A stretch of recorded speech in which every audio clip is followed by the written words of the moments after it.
Amboim-pionan'ireo administrateur civil manerana ny Madagasikara ny eto amin'ny renivohiparitry ny Menabe izay eto amin'ny commune Ambonivohitry ny Morondava manoloana ny fionam-be fanao ny syndicat isan-taona.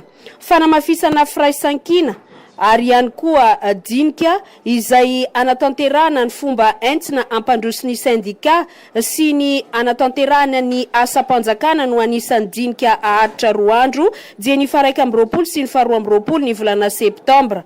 Raha tonga nanome voninahitra izany ny ministry ny atitany sy ny fitsinjaram-pahefana Andriamatoa Tina Arvelo Razafimahefa.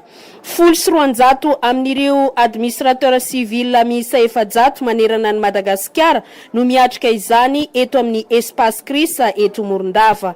Arahina fitsidiana ireo toerana mahasarika mpizahatany aty amin'ny faritra Menabe izao fionam-be izao toy ny ao Kimony sy ny ao amin'ny Allée de Baobab.